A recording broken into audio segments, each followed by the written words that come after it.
징조를 너희에게 주시리라 라고 하는 제목을 가지고 하나님의 말씀을 전해드리고자 합니다.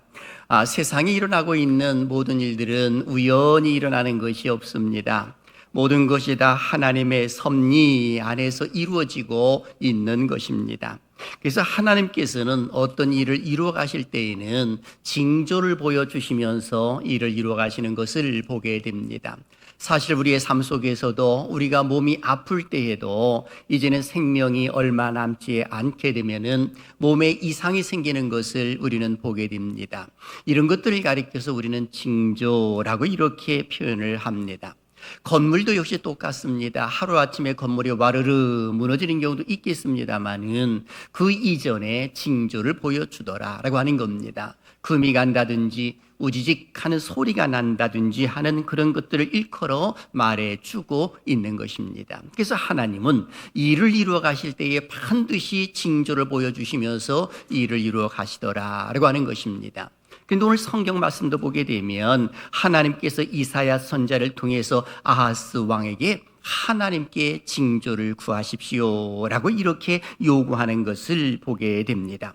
오늘 성경 11절은 이렇게 기록을 하지요. 같이 읽어봅니다. 시작. 너는 네 하나님 여호와께 한 징조를 구하되 깊은 데에서든지 높은 데에서든지 구하라 하시니 아멘. 여기 깊은 데라고 하는 말은 지하세계 곧 음부를 말하는 것이고 높은 데라고 하는 말씀은 하늘을 일컬어 말해주고 있는 겁니다. 다시 말하면 하늘과 저 아래 땅 끝까지 모든 것을 다스리시고 통치하시는 그 하나님이심을 이야기를 해주고 있는 겁니다.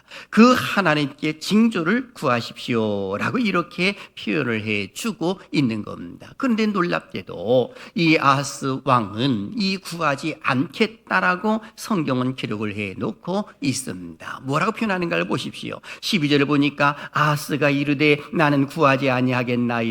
나는 여호와를 시험하지 아니하겠나이다 한지라. 언뜻 보게 되면 참으로 믿음이 좋은 사람인 것 같은 그런 모습을 이야기를 해주고 있습니다. 11절에 있는 말씀처럼 네 하나님 여호와께 한 징조를 구하되 라고 했을 때에 이 징조 오트라고 하는 원어적인 표현이 있습니다. 이 말은 추상적 사실이 확실하다라고 하는 것을 입증하는 구체적인 표현을 일컬어 말해주고 있는 겁니다. 이것이 바로 징조라고 이렇게 표현해주고 있는 겁니다. 근데 하나님께 이 징조를 구하십시오라고 했는데 아하스 왕은 그렇게 구하지 아니하겠습니다 라고 이렇게 말하면서 나는 여호와를 시험하지 아니하겠습니다 이렇게 표현한 것입니다. 언뜻 보면 믿음이 좋은 것 같은 뉘앙스를 우리에게 보여주고 있습니다만은 이 말의 내면은 하나님을 신뢰하지 않는 그 모습을 일컬어 말해주고 있는 겁니다. 좀 더 쉽게 이야기하게 되면 이 아하스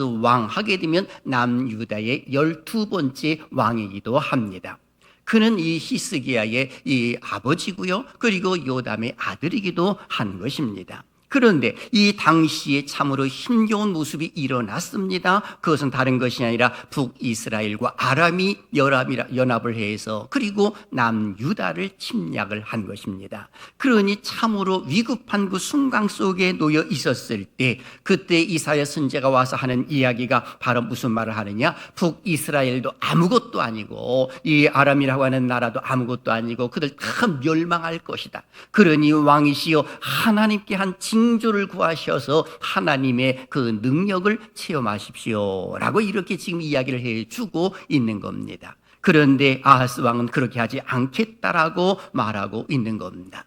그럼에도 불구하고 하나님께서는 네가 그것을 요구하지 않는다 하더라도 나는 하나의 징조를 너에게 보여주리라 하시면서 일방적으로 그 징조를 이야기하셨는데 그것이 바로 오늘 본문에 나타나 있는 그 14절 속에 그 징조를 보여주시겠다라고 말씀해 주고 있는 겁니다. 그 징조가 무엇일까요? 14절 유명한 말씀 다 같이요. 시작. 그러므로 주께서 친히 징조를 너에게 주실 것이라. 보라 처녀가 잉태하여 아들을 낳을 것이요 그 이름을 임마누엘이라 하리라. 아멘. 아하스가 하나님께 징조를 구하지 않겠다라고 말함에도 불구하고 하나님은 일방적으로 징조를 보여주실 것이다. 그것이 뭐냐? 처녀가 잉태하여 아들을 낳을 것이라고 말해주고 있습니다. 그의 이름은 임마누엘이라, 하나님이 우리와 함께 하시다 라는 의미를 가지고 있는 것입니다. 그렇습니다. 아하스 왕이 지금 위기를 당하는 그 순간 속에서 하나님 앞에 구해야 함에도 불구하고 구하지 아니하고 그런 모습 가운데 있지만 하나님은 일방적으로 징조를 보여주실 것이라고 말씀해 주는 그런 모습이 일어났던 것입니다. 그렇다면 아하스 왕의 속내는 무엇일까요? 지금 위기를 당하고 있는 그 순간 속에 하나님보다도 오히려 주변의 강대국이라 할 수 있는 이 아수르를 의지하는 그런 모습들이 일어났더라라고 하는 겁니다. 그래서 열왕기하 16장 7절은 이렇게 기록을 합니다. 아하스가 아수르 왕 디글랏 빌레셀에게 사자를 보내 이르되 나는 왕의 신복이요 왕의 아들이라. 이제 아람 왕과 이스라엘 왕이 나를 친히 청하건대 올라와 그 손에서 나를 구원하소서 하고 라고 하면서 하나님보다도 오히려 이 아수르라고 하는 나라를 의지하면서 도와주십시오 라고 이렇게 말을 했던 것입니다. 그도 그럴 것이, 여러분 한번 우리가 뒤집어 생각해 보게 되면 이 아하스 왕의 이와 같은 형태도 우리는 어느 정도는 이해가 됩니다. 예컨대 지금 북한과 중국이 그리고 이 러시아가 연합을 해서 우리나라를 침략했다고 한번 생각해 보십시오. 벌써 쳐들어오고 있습니다. 그렇다고 한다면 이 순간 속에 우리가 의지할 것이 무엇일까라고 하는 겁니다. 바로 지금 그런 순간 속에 놓여 있는 것이 지금 남유다 아하스 왕의 상황이었습니다. 그러니 그는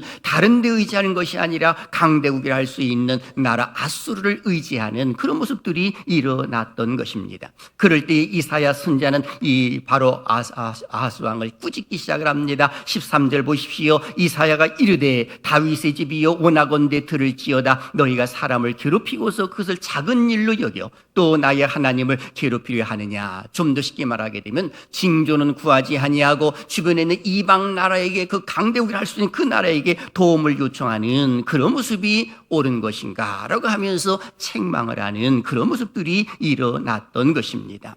실제로 여기 나와 있는 이 아하스 왕은 이것으로 인하여서 나중에 하나님으로부터 징계를 받게 되고, 징계받는 그 모습 가운데서 결국 죽어서도 왕들의 묘실에 들어가지 못하는 비참한 인생의 마감을 하는 그런 모습들이 일어났던 것을 보게 됩니다. 그리고 그의 뒤를 이어서 히스기야 왕은 아버지처럼 나는 이렇게 나라를 다스리지 않겠다라고 해서 종교개혁을 단행함으로 인하여 하나님 앞에 인정받는 그런 모습들도 일어났고, 그의 생명의 경각에 달렸을 때 15년이라고 하는 생명을 연장받는 그런 모습들도 일어난 것 아니겠습니까? 그렇다면 이사야 선지자가 하고 있는 이 메시지 가운데 하나님의 징조는 구체적으로 어떻게 실현되었을까요? 우리가 잘 알고 있는 것처럼 바로 마태복음 1장 23절에 기록되어 있죠. 읽어볼까요? 시작. 보라, 처녀가 잉태하여 아들을 낳을 것이요 그 이름은 임마누엘이라 하리라 하셨으니 이를 번역한즉 하나님이 우리와 함께 계시다 함이라. 아멘. 바로 이렇게 성취되었다는 겁니다. 동정녀 마리아 처녀의 모임입니다. 가브리엘 천사가 그에게 다가와가지고 그리고 네가 하나님의 능력이 임함으로 인하여서 이 아들을 낳을 것이라고 하는 이야기를 했습니다. 그랬을 때에 주의 여정연이 말씀대로 이루어지다 라는 그런 고백과 동시에 천사는 떠나게 되고 잉태되어서 아기 예수를 또 탄생케 하시는 그런 모습들이 일어난 것 아니겠습니까? 사랑하신 여러분,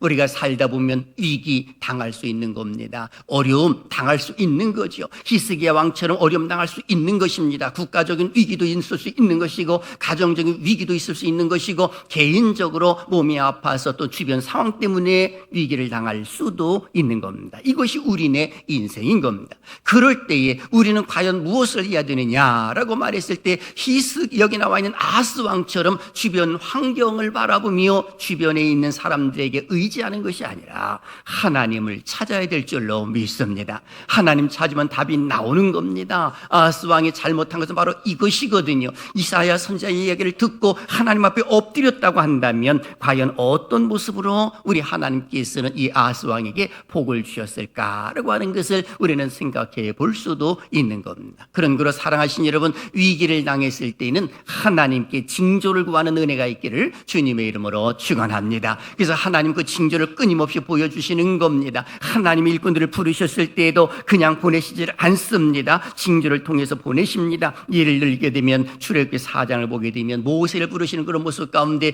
그에게 지팡이가 뱀이 되도록 만들어 주시는 징조를 보여주셨고, 그리고 내 손을 품 안에 넣으라 했을 때 그 나병이 생기는 그 표정도 보여주신 것을 보게 됩니다. 이것이 바로 징조라고 하는 것이거든요.